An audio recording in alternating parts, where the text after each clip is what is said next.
سورۃ البقرہ آیت نمبر 61 تفسیر ابن کثیر۔ اعوذ باللہ من الشیطان الرجیم، بسم اللہ الرحمن الرحیم۔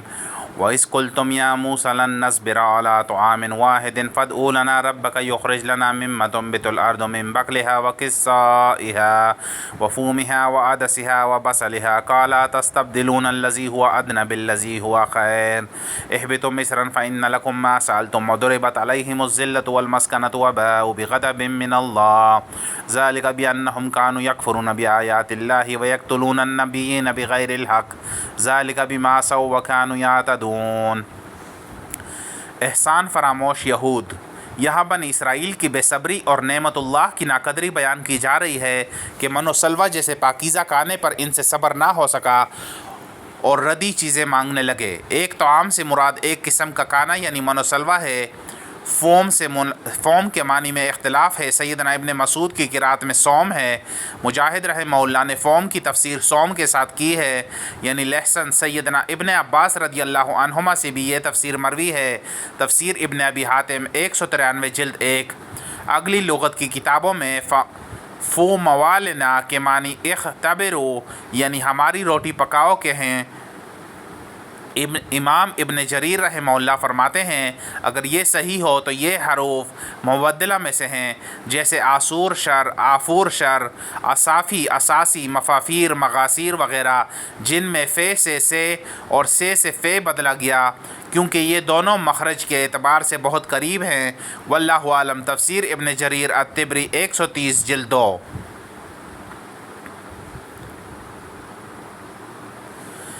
اور لوگ کہتے ہیں فوم کے معنی گئیوں کے ہیں۔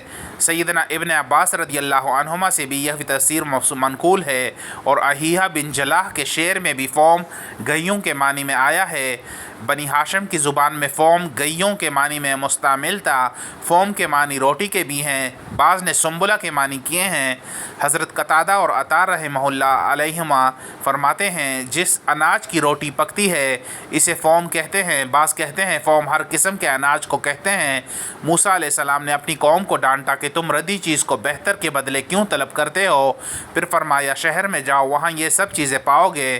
جمہور کی قرأت مصرع ہی ہے اور تمام قرأتوں میں یہی لکھا ہوا ہے۔ سیدنا ابن عباس رضی اللہ عنہما سے مروی ہے کہ شہروں میں سے کسی شہر میں چلے جاؤ۔ تفسیر ابن ابی حاتم 194 جلد 1۔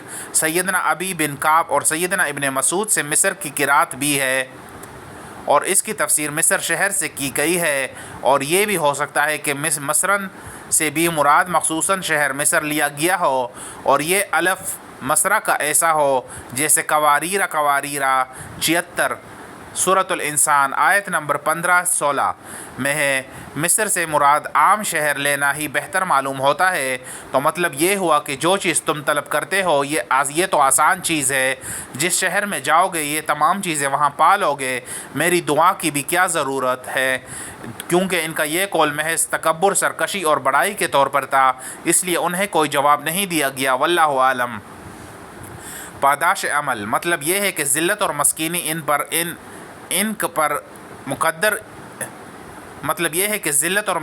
ان کا مقدر بنا دی گئی، اہانت و پستی ان پر مسلط کر دی گئی، جزیہ ان سے وصول کیا گیا، مسلمانوں کے قدموں تلے انہیں ڈال دیا گیا، فاقہ کشی اور بھیک کی نوبت پہنچی، اللہ کا غضب و غصہ ان پر اترا۔ با کے معنی لوٹنے اور رجوع کیا کہ ہیں۔ با کبھی بلائی کے صلے کے ساتھ اور کبھی برائی کے صلے کے ساتھ آتا ہے، یعنی برائی کے صلے کے ساتھ ہے۔ یہ تمام عذاب ان کے تکبر، عناد حق کی قبولیت سے انکار اور اللہ کی آیتوں سے کفر، انبیاء اور ان کے اللہ کی آیاتوں سے کفر، انبیاء اور ان کے تابعداروں کی اہانت اور ان کے قتل کی بنا پر تھا۔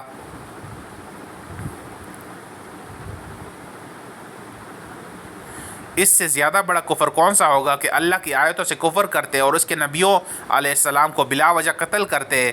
رسول اللہ صلی اللہ علیہ وسلم فرماتے ہیں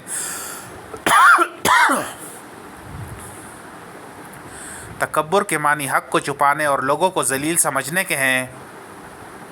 صحیح مسلم 91۔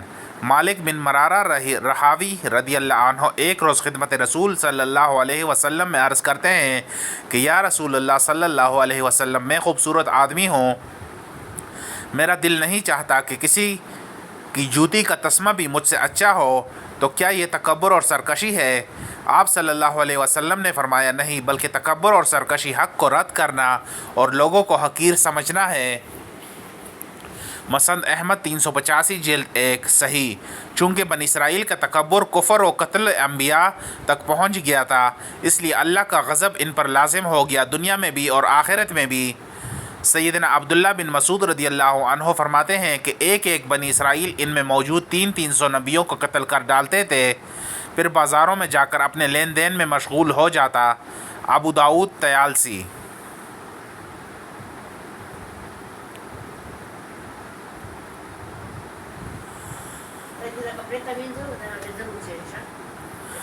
رسول اللہ صلی اللہ علیہ وسلم فرماتے ہیں سب سے زیادہ سخت عذاب قیامت کے دن اس شخص کو ہوگا جسے کسی نبی نے قتل کیا ہو یا اس نے کسی نبی کو مار ڈالا ہو، اور گمراہی کا وہ امام جو تصویریں بنانے والا یعنی مصور ہوگا۔ مسند احمد 47 جلد 1 صحیح۔ یہ ان کی نافرمانیوں اور ظلم و زیادتی کا بدلہ تھا۔ یہ دوسرا سبب ہے کہ وہ منع کیے ہوئے کام ہی کرتے تھے اور حد سے بڑھ جاتے تھے۔ واللہ عالم۔